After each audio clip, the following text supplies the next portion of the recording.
안녕하세요, 비트TV입니다. 비트코인은 또다시 앞에 이자가 보이고 있습니다. 그나마 잘 버티고 있는 것 같습니다. 잘 버틴다고 해야 될지, 참 비트코인 2만 불을 보고 웃어야 되는 건 아닌데 웃음이 나오네요. 분명히 암호화폐는 인플레이션의 해칭 수단으로 나온 겁니다. 이제 그 빛을 볼 때가 됐죠? 저는 이번 주 느낌이 좀 좋은 것 같아요. 함부로 말을 해서는 안 되는데 이번 주에 좀 상승을 하지 않을까, 최소 23,000불까지는 가지 않을까라는 생각을 싸가지 없이 한번 해보겠습니다. 자, 여기서부터는 구독자분들에게만 노출이 되는 영상입니다. 구독, 좋아요 좀 눌러주시고요. 요새 제가 좀 맞추고 있어요. 너무 신뢰하지는 마시고, 지금은 제가 말씀드렸지만 매수도 매도도 하지 말라고 제가 여러 번 이야기 드렸습니다.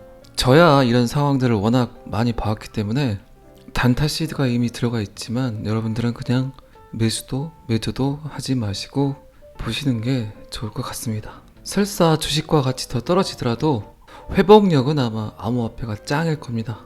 주식은 해외 차티스트들도 여러 번 이야기했지만 아직 바닥이 먼 걸로 이야기를 많이 하더라고요. 저도 그 부분에 대해서는 동감하는 바입니다. 주식과 부동산이 하락 곡선을 보이는 게 심상치가 않아요. XRP 소송 곧 도착할 윌리엄 힌만 이메일이 법원에 곧 도착을 하는데, 사라레반 판사가 어떤 결정을 내릴지 되게 궁금해요. 사라레반 판사가 이 이메일을 공개하라고 이야기를 하는 순간 소송의 전개가 어마무지하게 빨리 되겠죠. 리플 소송은 SEC의 자존심 같아요. 지금 너무나 허무맹랑하게 버텨왔는데 그들의 자존심이 무너지는 순간, 아니면 그들이 마지막 자존심을 지키려는 순간, 이 소송은 하루아침에 끝날 수 있습니다. 그리고 지금 암호화폐 규제에 대한 툴을 정확히 만들어야 할 때는 미 정부 입장에서는 일단 XRP 리플을 제거해야 돼요. 어떤 방법으로든. XRP를 그들이 항상 주장하는 공정과 공평에 어긋나는 판결이 내려지게 되면 전 세계 모든 암호화폐 투자자들이 들고 일어날 수 있습니다. 들고 일어난다는 건 결국 SEC를 신뢰하지 못한다는 뜻이겠죠. 이게 가장 무서운 겁니다. 제레미 호건에 따르면 전직 SEC 관리인, 전직 SEC 재무이사 윌리엄 힌만의 이메일에 대한 법원의 결정이 곧 도착할 수 있다. 이 문서에 의해서 법원의 결정을 충분히 앞당길 수 있다는 사실을 이야기했습니다.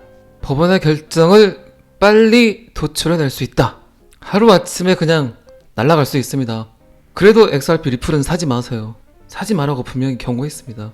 그냥 보세요. 느낌이 좋아요. 자, 이 기사는 여기까지만 보시고요. 오늘 유투데이에 리플 기사가 아주 수두룩박박합니다. 다 호재거리입니다. 리플이 기본 NFT 기능 테스트를 수행했다. NFT가 아주 장난이 아니에요. 그 시장성이. 결국 블록체인이 할 수 있는 최고의 일은 NFT입니다. NFT는 정말 세상을 바꿀 수 있는 도구입니다. 지금 NFT가 예술가 집단에만 극한되어 있어 보이는데 그건 절대 아니에요. 어쨌든 지금 미술이나 음악 부분은 소유권, 저작권에 관한 문제가 심각하죠. 그렇기 때문에 먼저 NFT가 그곳에 침투를 한 거예요. 이제 거기서 좋은 사례들이 나오고 활성화가 되게 되면 건물이든 그게 지식이든 정보든 자동차든 뭐든 가치로 인정되는, 돈으로 매겨질 수 있는 모든 것들이 NFT가 가능합니다. 그렇기 때문에 NFT 하는 겁니다. NFT의 다음 버전은 잘 아시겠지만 메타버스까지 모든 공상들이 현실화될 수 있습니다. 인류의 진화죠, 진화. 샌프란시스코에 기반을 둔 블록체인 회사의 개발 부서인 리플엑스가 게시한 업데이트에 따르면 대체 불가능한 토큰에 대한 XLS20 표준을 지원하는 XRP 레저의 능력을 확신하고 있다. XRP 레저 원장에 있는 NFT가 가져온 추가 트랜잭션 부하를 지원할 수 있는지 여부를 테스트하기 시작했다. XRP 원장과 사이드 체인의 관계는 저는 그렇게 생각을 해요. 컨베이너 벨트 위에 택배 물건들이 계속 이렇게 쌓여 있죠. 그리고 계속 지나가죠. 그런데 그 옆에서 물건 분류를 하시는 수많은 분들이 거기서 여러 지역으로 이제 분류를 하게 되죠. 그리고 나서 컨베이너 벨트 위에 올려놓죠. 그러면 이제 그게 그 지역으로 갈 물건들만 모이게 되죠. 이런 원리입니다. XRP 레저 원장 위에 모든 데이터를 올려놓고 거기서 분류를 해서 다시 그들이 원하는 데이터를 제공해주는 그런 원리죠. X팀은 XRP 결제 시 초당 2199건의 트랜잭션이라는 최대 지속 처리량에 도달할 수 있었다. 방금 전에도 제가 살짝 이야기 드렸죠. 블록체인이 하려는 일이 거의 90%가 NFT다. NFT를 하려면 각각 데이터에 대한 계약서를 써야 되겠죠. 그게 이제 스마트 컨트랙트입니다. 스마트 컨트랙트 없는 NFT는 존재할 필요가 없겠죠. 그리고 NFT를 유지하기 위해서는 어쩔 수 없이 따라오는 게 계약서를 써야 되겠죠. 그러면 다 한 겁니다. 지금 제가 어제 본 데이터에 의하면 XRP가 디파이까지 하려고 그래요. 정말 대박인 것 같아요.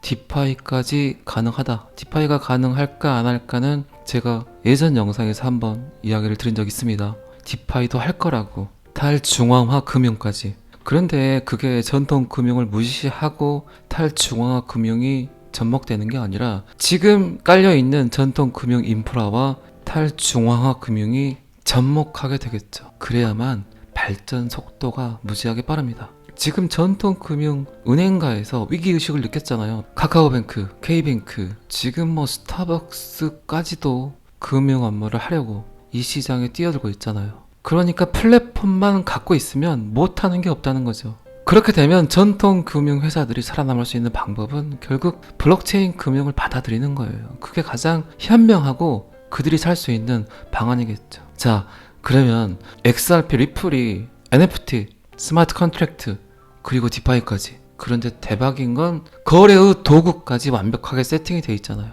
제가 자꾸 이렇게 말을 하면 XRP 사라고 꼬시는 것 같으니까 말을 그만하고 싶은데 어쩔 수 없어요. 전 세계에 있는 암호화폐 99.9%가 사라집니다. 결국 어떤 코인이 살아남을까요? 제가 약간 오바이긴 하지만 비트코인이 사라져도 XRP는 살아남는다니까요. 봐보세요. 진짜로 어떻게 되나? 왜 SEC에서 XRP를 잡고 있겠어요? 얘를 쓰려니까 잡고 있는 거예요. 여러분들도 생각을 해보세요. 굉장히 중요한 정책이나 중요한 결정을 해야 돼. 순식간에 할 수 있습니까? 결혼을 할 때도, 배우자를 선택을 할 때도 즉흥적으로, 충동적으로 할 수도 있겠죠. 근데 그런 분들의 대부분이 오래 살지 못하잖아요. 물론 그렇게 해서 잘 사시는 분도 계시지만 저 사람이, 이분이, 이 사람이 어떤 성격을 갖고 있는지도 모르고 어떤 생각을 하고 있는지도 모르고 어떤 가치관을 갖고 있는지도 모르는데 그분과 평생을 같이 할 수는 없잖아요. 그러니까 어느 정도는 지켜봐야 되겠죠. 제가 코인 이야기를 할 때 굉장히 인문학적 요소들을 많이 가지고 인용을 합니다. 코인판을 보시다 보면 그런 것들이 굉장히 많아요. 그냥 여러분들이 주위에서 겪었던 일들, 주위에서 일어나는 일들만 잘 DB시키면 암호화폐를 아주 잘 이해할 수 있게 돼요. 그래서 미국이 SEC에 리플을 묶어놓고 지금 관찰하고 있는 거예요. 어쩌면 디지털 달러를 대체할 수 있는 도구로 생각을 하고 있고, 그리고 세계 준비 통화 역할을 할 수 있는 아이라고 생각을 하면 봐야 될 거 아니에요. 진짜 얘가 어떤 건지, 어떤 코인인지. 그래서 바이든, 오바마 정부에 있던 정책 위반자들을, 그리고 금융 전문가들을 XRP로 보내잖아요. 그리고 XRP에서 근무했던 개발자들을 바이든 정부 금융 정책을 하는 곳에 보내서 계속 소통을 하고 있잖아요. 이런 데이터들은 제가 계속해서 여러분들께 이야기를 드렸어요. 그리고 가장 큰 힌트는 저는 그거라고 생각을 해요. 대학교에서 리플을 공부하고 있다는 거. 그게 가장 큰 힌트 아닐까요? 어쨌든 결정은 여러분들이 하시는 거예요. 자, 이렇게 XRP 리플이 NFT의 진심이라는 이 데이터는 굉장히 허재라는 이야기를 드리고 이 기사도 여기까지만 보겠습니다. 리플이 SEC 소송이 계속됨에 따라 또 새로운 변호사를 고용했다고 하네요. 내년 3월까지 가겠어요? 연말까지 가겠어요? 하루아침에 미국의 입장만 정리가 되면 이 소송 끝날 수 있습니다. 오늘 여기저기서 그냥 XRP 데이터들이 쏟아지고 있습니다. 참 말도 많고 탈도 많은 코인이에요.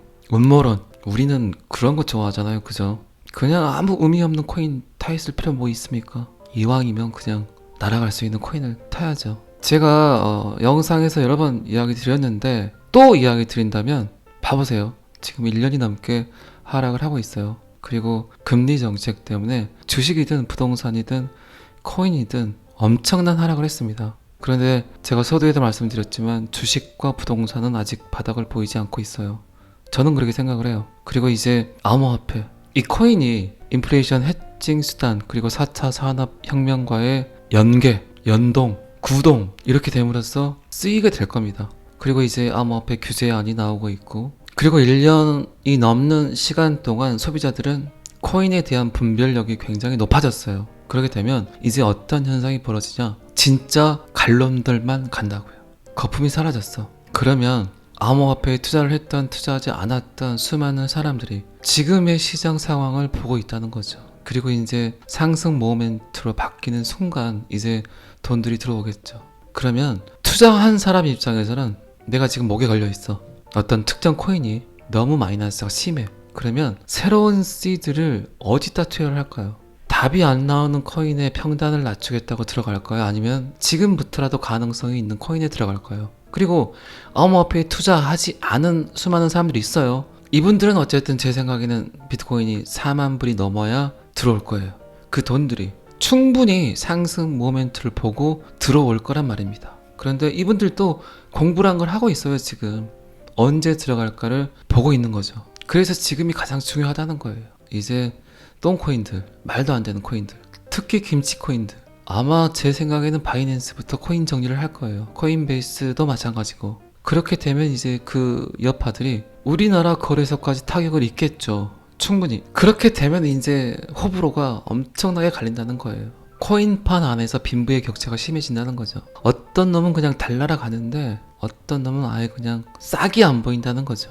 1년이 넘는 이 하락 기간 동안 여러분들 정말 잘 버티셨고 또 공부도 많이 하셨어요. 그게 굉장히 큰 자산이에요. 저는 그렇게 생각을 합니다. 이런 하락이 없었다면 여러분들이 리플에 대해서, 비트코인에 대해서, 이더리움에 대해서 알려고 했을까요?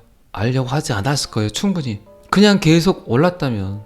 그런데 이렇게 공부할 시간을 주잖아요. 그리고 제가 뭐 암호화폐 쪽에 박사는 아니지만 그나마 제가 알고 있는 지식들로 여러분들은 충분히 이미 비트코인이 뭔지, 이더리움이 뭔지, XRP 리플이 뭔지, 그리고 코인을 보는 눈이 생기셨잖아요. 다시 한번 말씀드리지만 저는 이번 주에 약간 반등되는 모습이 나오지 않을까라는 생각을 합니다. 그리고 주식에 투자했던 돈, 그리고 부동산에 투자했던 돈들이 결국 들어와요. 암호화폐 쪽으로. 그렇게 될 수밖에 없어요. 지금 세상 돌아가는 거 잘 봐보세요. 심각해요. 먹고 사는 게, 경기가, 경제가, 지금까지 돈으로 이루어졌던 그 금융의 성이 무너지고 있어요. 그 거품들이 사라지고 있다는 거예요. 설사 이 자리에서 더 떨어지더라도 회복력은 아마 암호화폐가 베스트일 겁니다. 너무 걱정하지 마시고 오늘도 원화책을 열심히 하시기 바랍니다. 날이 너무 더워요. 제 구독자분들 중에 정말 외부에서 일을 하시는 분들이 계시다면 꼭 건강 챙기시고 일을 하시더라도 충분히 휴식을 하시고 일을 하셨으면 좋겠습니다. 저는 항상 여러분들의 성공 투자를 기원합니다. 다 같이 잘 먹고 잘 살아보자고요. 오늘 뉴스 보니까 은성수 비트코인에 저어줄까요? 아들 군대 면제 때문에 또 난리더라고요. 비트코인 암호화폐에 투자했던 수많은 투자자들에게 어른들이 가르쳐야 된다고 이야기를 했었는데 왜 자식 교육은 그렇게 시켰을까요? 참, 그러니까 말 조심을 해야 돼요. 항상 잘못된 말들은, 잘못 뱉은 말들은 칼이 되어서 다시 본인에게 돌아오더라고요. 자, 오늘은 여기까지 하겠습니다. 구독과 좋아요는 항상 저를 힘나게 합니다. 감사합니다. 비트TV였습니다.